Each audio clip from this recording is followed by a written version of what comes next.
All right, there we go. Got to turn the sound on, smart guy.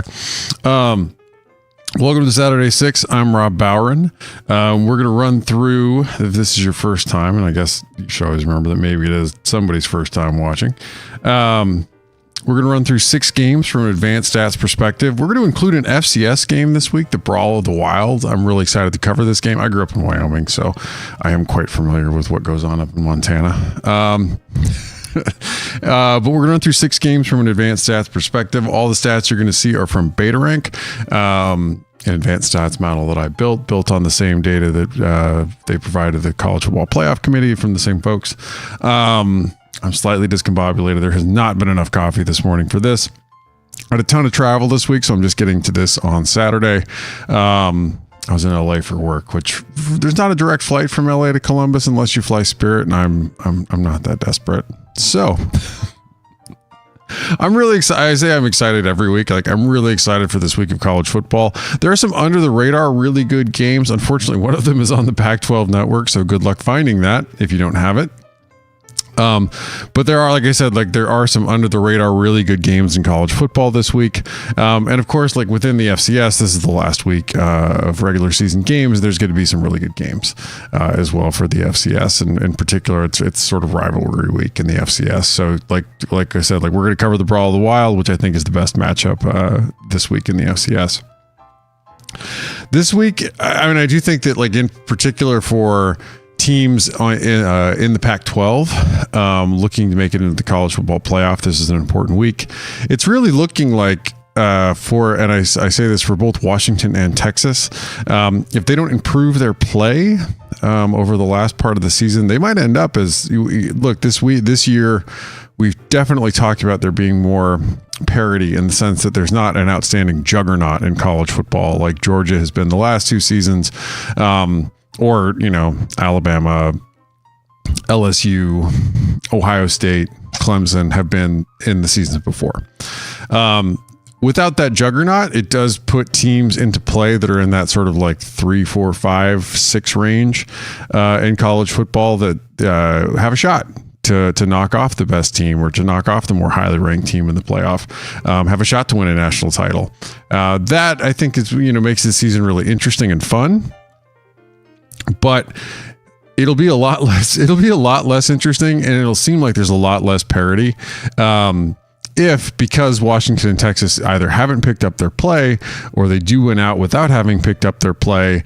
They end up in the playoff and they end up a double-digit underdog. That would be I just feel like that would be a bummer considering the actual level of parity, that there isn't an outstanding juggernaut. Nobody should be in the playoff this season and be a double-digit underdog. So this is an opportunity for Washington to really step up, play better than they have been down the stretch. And Texas as well. Texas has been kind of malingering along. Oklahoma has suddenly started playing better, even with the 2 losses. Their recent 2 losses. Oklahoma has suddenly started playing better and looks like the better team right now. Texas needs Ewers to come back and really help them along. They are going to get him back this week. We are going to cover their game. But it's an interesting race, I think, for the college football playoff. I wouldn't say, I think you can make an argument that maybe the Big Ten has a shot to get 2 teams in. I'm a little skeptical that the SEC is going to get 2 teams in this year unless Alabama upsets Georgia. But beyond that, I struggle to see the SEC getting 2 teams in. The Big Ten, I think, has a pretty good shot, whoever the loser of that Ohio State-Michigan game is, depending on how things shake out. But yeah, let's go ahead and hop in. I try to keep it to about 5 minutes per. Like I said, we're going to talk about advanced stats, so we're not going to talk about per game metrics or something like that. I try to keep it to 5 minutes per game in the previews, and I'm mostly successful at that. Yeah, let's get going.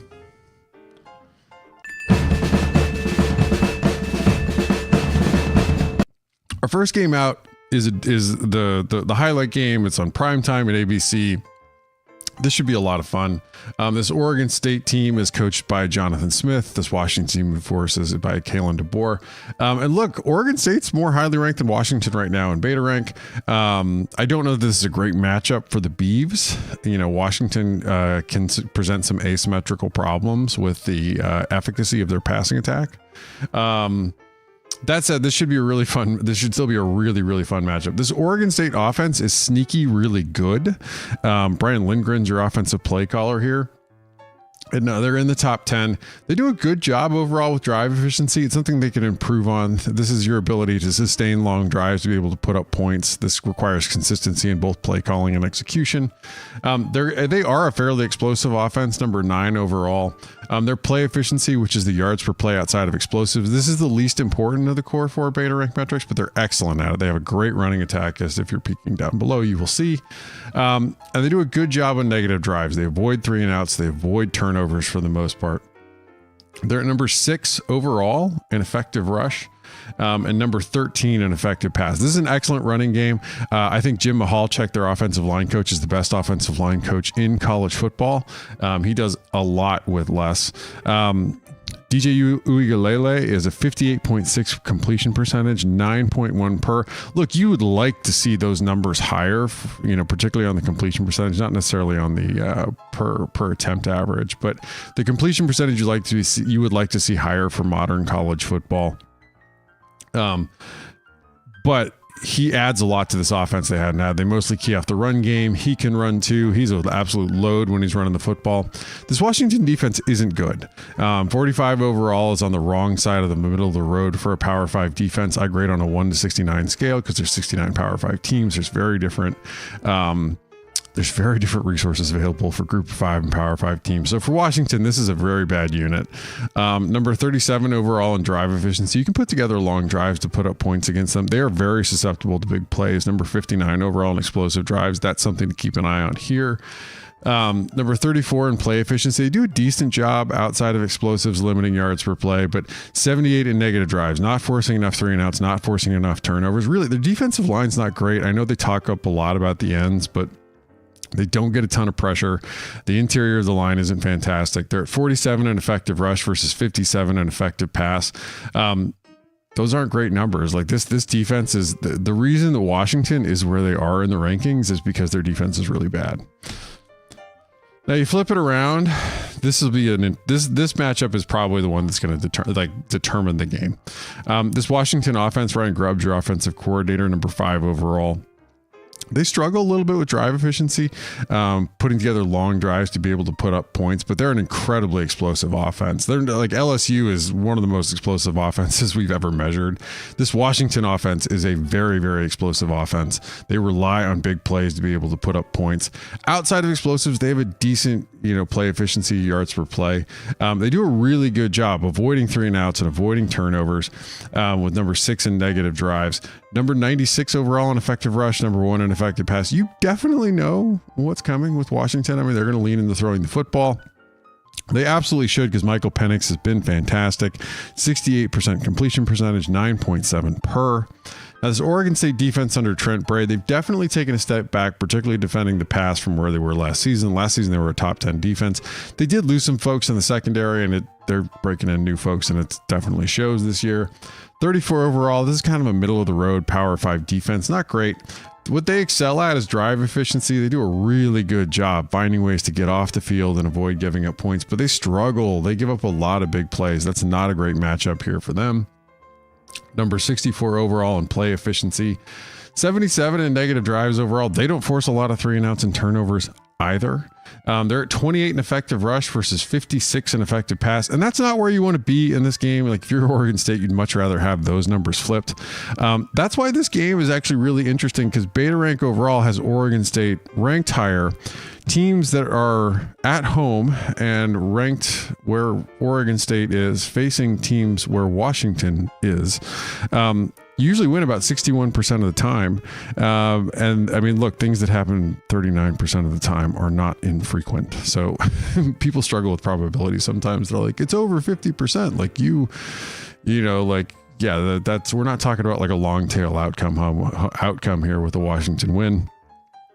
Now, the naive spread, which doesn't take into account everything we went through here and just looks at the overall team beta rank scores, is Oregon State by 3.23. But the predicted score, which does take into account everything that we just ran through, is Washington 40.26 to Oregon State 33.74. The Washington pass game versus this Oregon State defense is a little bit of a problem, and I think that ends up being the difference.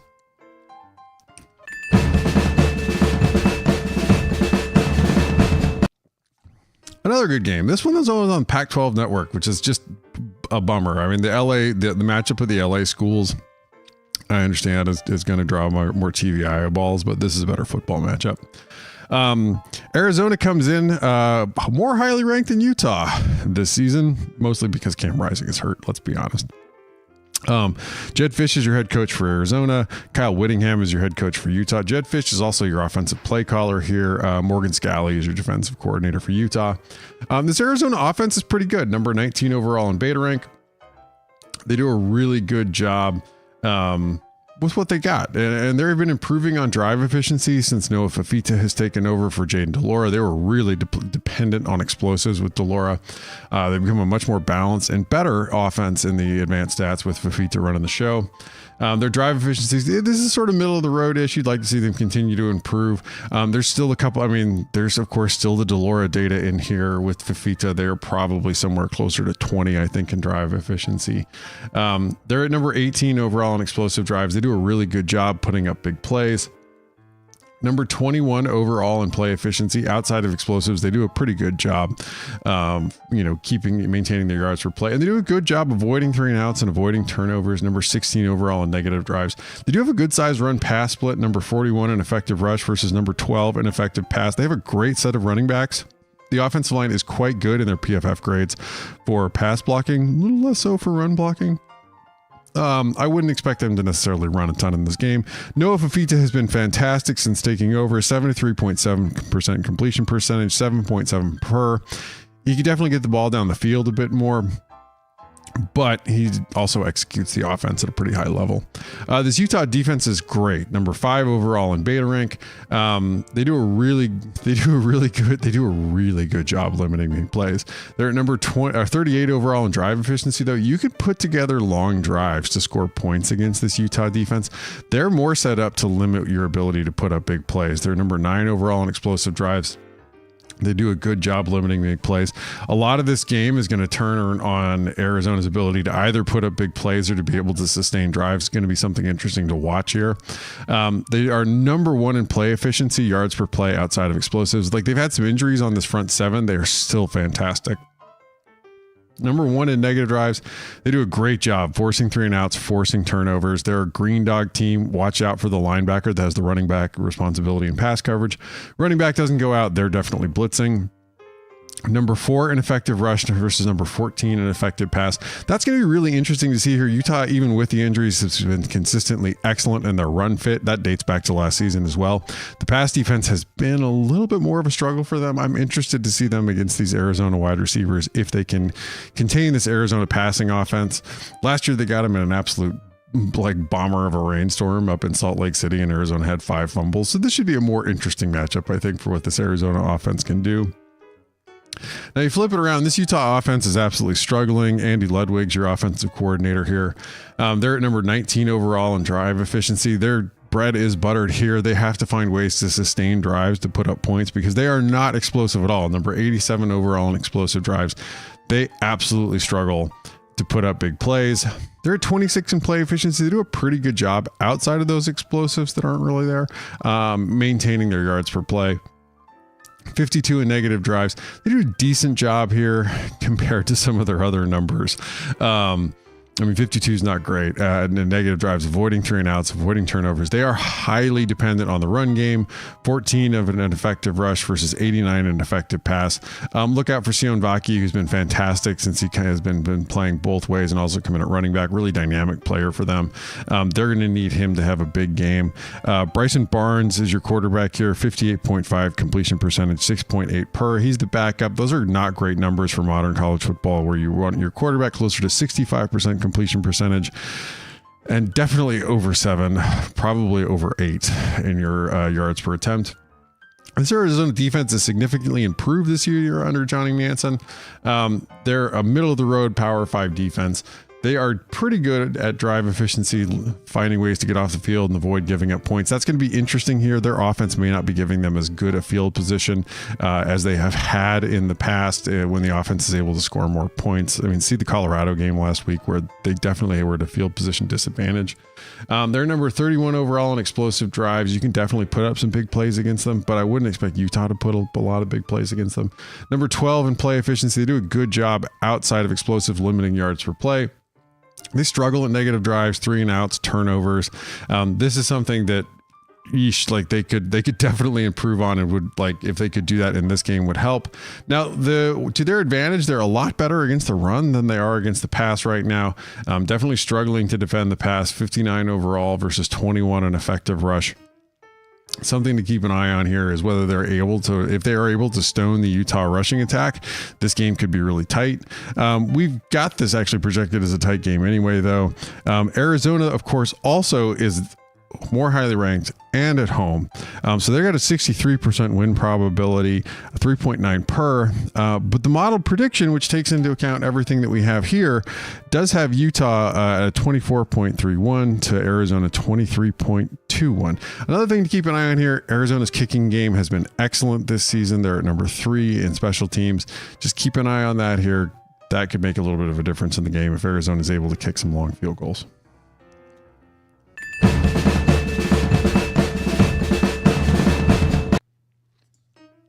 All right. So Texas at number 15. That's what I'm saying. Like 50, Washington and Texas got to step this up if they want to be a danger in the playoff and not need like 5 turnovers to hang in the game. Steve Sarkisian's your head coach for Texas. Matt Campbell's your head coach for Iowa State. Steve Sarkisian is also your play caller for this offense. That does get Quinn Ewers back in all likelihood for this game. They are a good-ish Power 5 offense. I mean, you definitely, given the talent level that you have here, you should certainly expect them to be in the top 10. Being at 23 is a bit of a disappointment. Now, they have, of course, had the injury with Ewers, and they've been playing Malik Murphy. They struggle with drive efficiency, 69 overall here. That's nice, but not good. They need to be able to sustain drives to be able to put up points. This is a fairly explosive offense, though. When they do put up points, it's often as a result of having found ways to put up big plays. 22 overall in explosive drives. Outside of those explosive drives, they do a pretty good job with their yards per play, 19 overall in play efficiency, and very good at avoiding 3 and outs. Number 13 overall here. These are solid numbers. Again, like their main problem is their inability to put together long drives to put up points. That's one of the real main defining characteristics of like excellent offenses versus like good or, very good offenses. No big run pass split here, 30 in effective rush versus 27 in effective pass.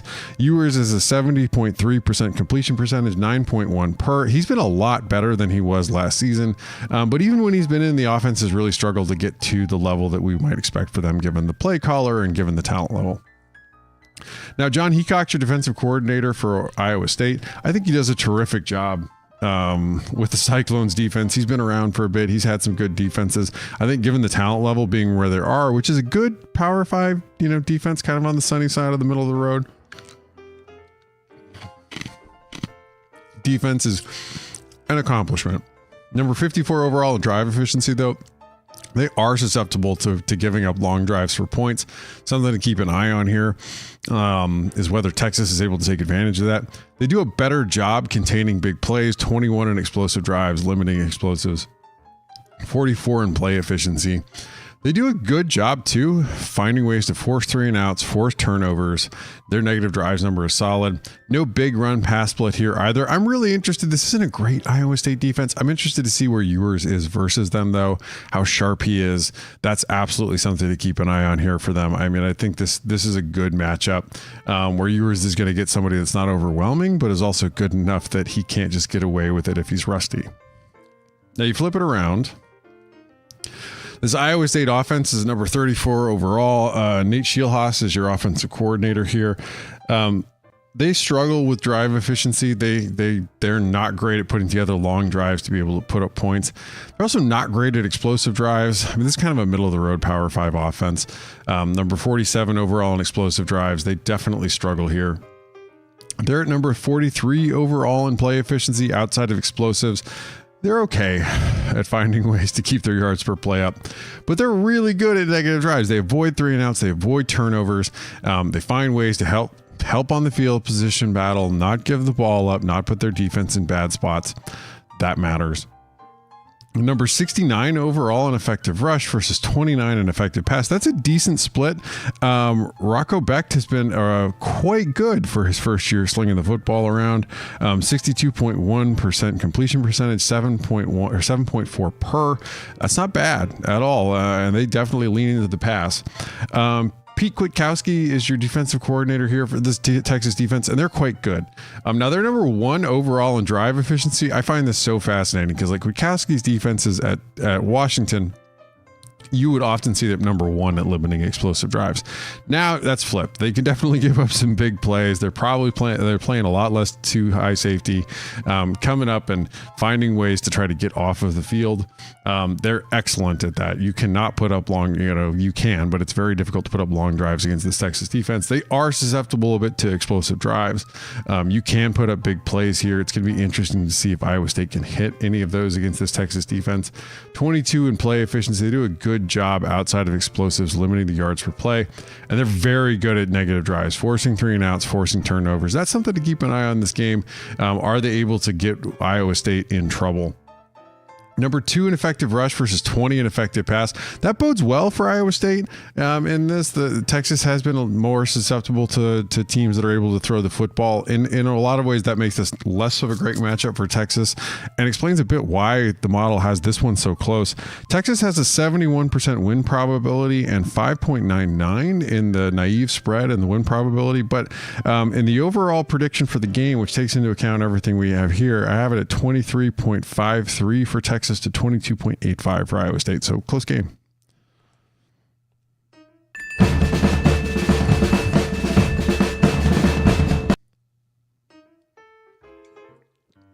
As I try to inhale coffee in between yakking.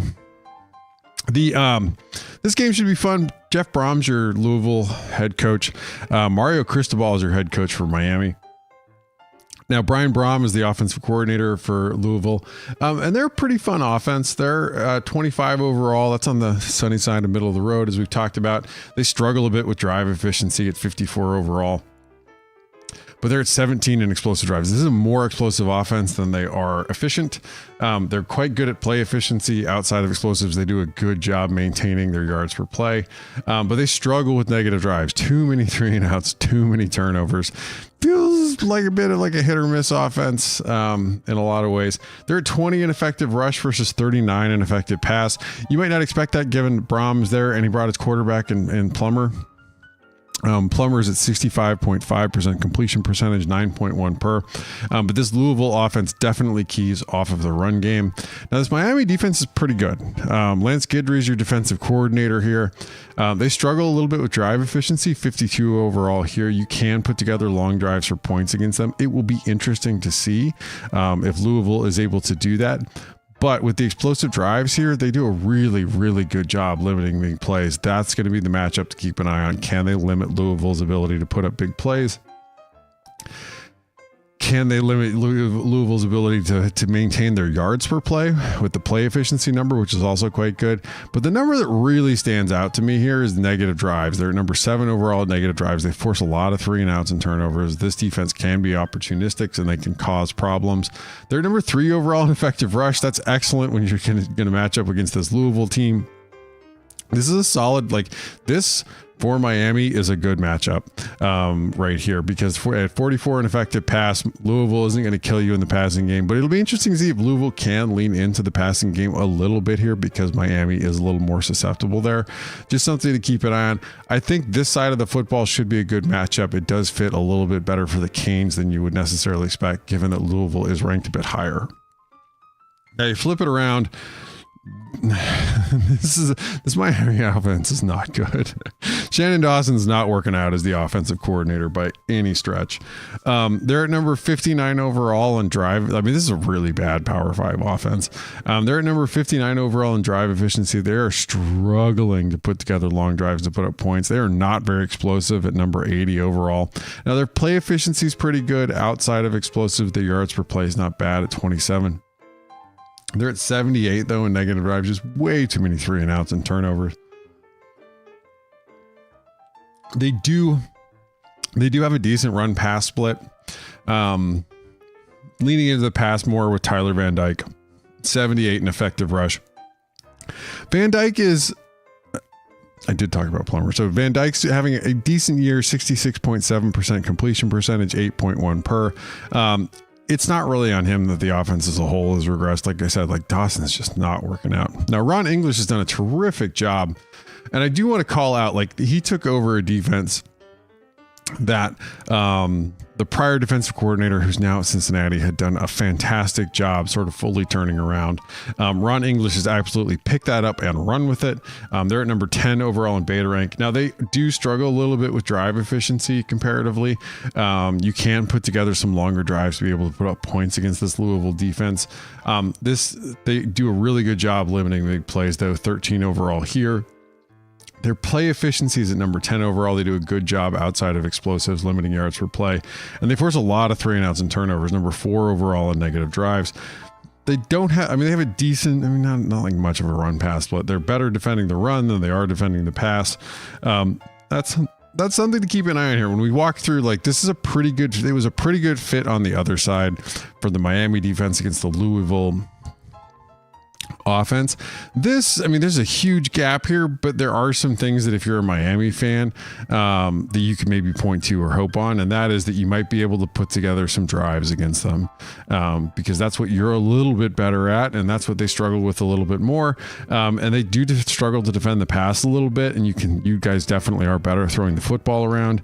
This is an interesting one because Louisville is at 66% win probability, 4.44, but Miami's actually predicted ahead in the model that takes a look at all of these factors here. Some of it is the different ways that they fit together. Miami 23.94 to 22.15 for Louisville here. Interesting that the model's predicting an upset. I wouldn't have necessarily picked that.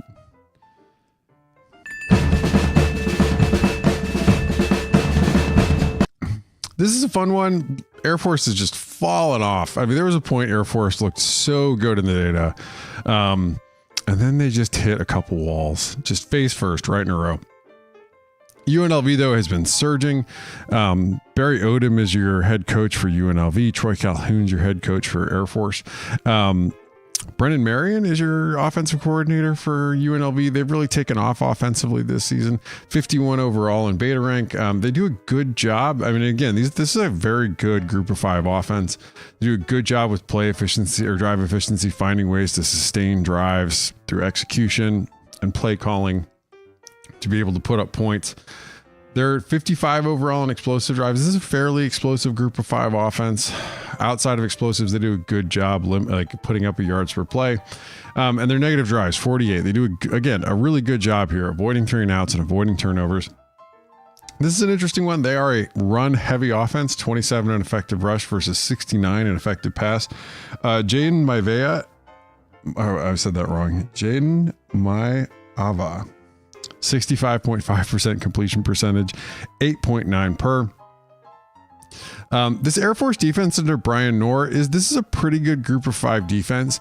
They definitely have some splits that are really interesting here. So you can absolutely put together drives that put up points against them. 131 in drive efficiency. That's a major problem, but they do find like this defense is set up to limit big plays. They're at 34 in explosive drives, 40 in play efficiency. They do a good job limiting your yards per play outside of explosives. They're at number 72 overall in negative drives. They do a decent job forcing 3-and-outs, forcing turnovers.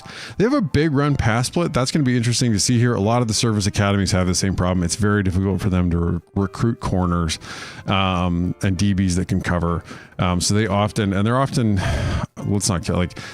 set up. They have to build their defenses around beating the other service academies. So they are designed to stop the run. 64 overall in effective rush versus 100 in effective pass.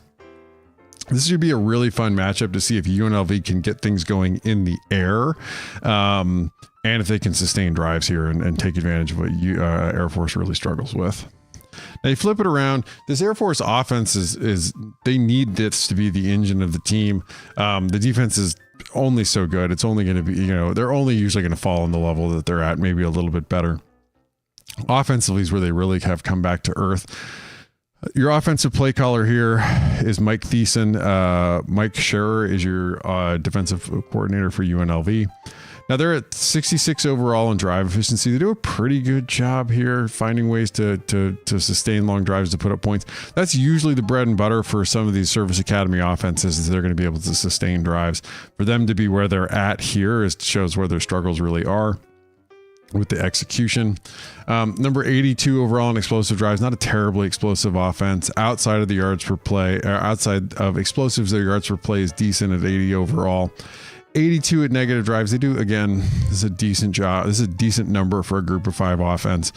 82, they do a decent job avoiding 3 and outs and avoiding turnovers. Of course, Air Force has an enormous run pass split, number 10 overall in effective rush versus 131 in effective pass. Zach Larrier is your quarterback, 59.7% completion percentage, but 12.0 per. When he does throw, he does try to get it down the field for sure. This UNLV defense is pretty good for a group of 5 unit. They're at 80 overall. They do a very good job limiting opponents' ability to put up long drives. Their drive efficiency is quite good for a group of 5 unit, but they struggle giving up big plays. 118 in explosive drives. That's something to keep an eye on here. Can Air Force find ways to put up some big plays here? 76 in play efficiency. They do a decent job outside of explosives, limiting the yards per play, and their negative drives, 42 overall. They do a really good job finding ways to force 3 and outs, force turnovers. This is a really bad matchup for Air Force in a lot of ways, because UNLV is excellent at stopping the run. They struggle with the pass. I'm not sure I would put money on Air Force being able to find ways to move the ball through the air here. We've got this as UNLV at a 73% win probability, 6.44. But we've got this predicted because of the way this matchup rolls out. UNLV 31.99 to Air Force 22.81. This is not a great matchup if you look at how UNLV can stop the run, and how Air Force might struggle with UNLV's offense. I think I would look for UNLV to get more yards through the air, in particular in this game.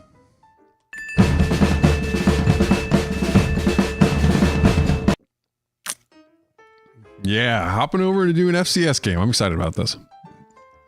Brent Vegan is your head coach for Montana State. Bobby Hawk is your head coach for Montana. This should be a really, really fun game. 2 teams that match up quite well. This matchup right here is one of the look, South Dakota State is running away with the FCS this season. They're far and away the best team. They're the best offense. They have the best defense. It's just almost unbelievable how much better they are than everyone else right now. This offense for Montana State is quite good, though. Taylor Housewright is your offensive play caller. Ronnie Bradford, your play caller for Montana on the defensive side. Number 2 overall offense right here in beta rank. Number 3 in drive efficiency. They do a really good job sustaining drives to be able to put up points. But they're really explosive too. Number 2 in explosive drives. They find ways to put up big plays.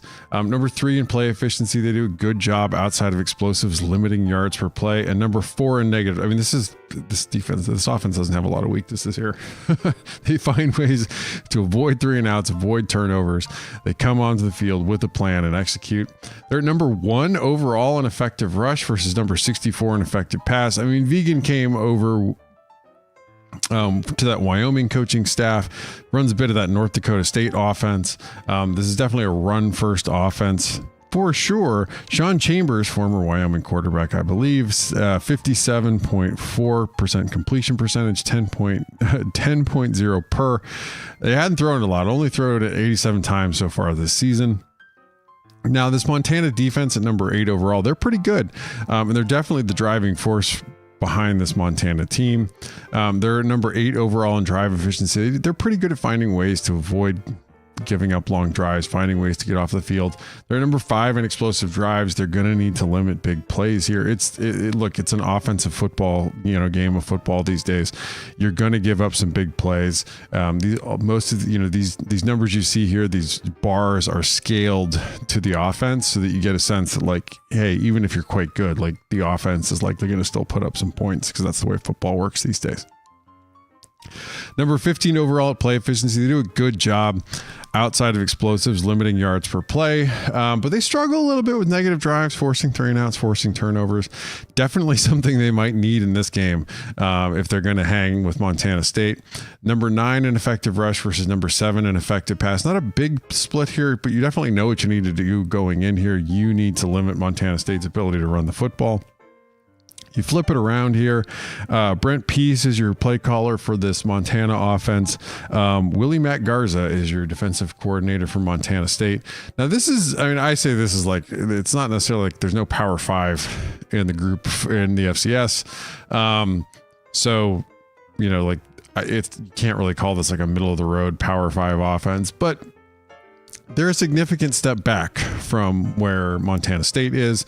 They're at number 26 overall in drive efficiency. They do a decent job here finding ways to put together long drives and put up points. They're at 36 overall in explosive drives, though a little bit of a step back. They could be better at both of these, and that would really help them out in this game. They're at number 31 overall in play efficiency. Outside of explosives, they do a pretty good job finding ways to maintain their yards per play.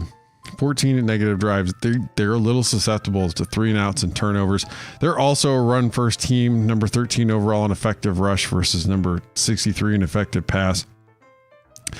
Clifton McDowell's your quarterback here, 58.6% completion percentage, 8.32 per. They throw it a bit more than Montana State does. They're still very much a rushing team.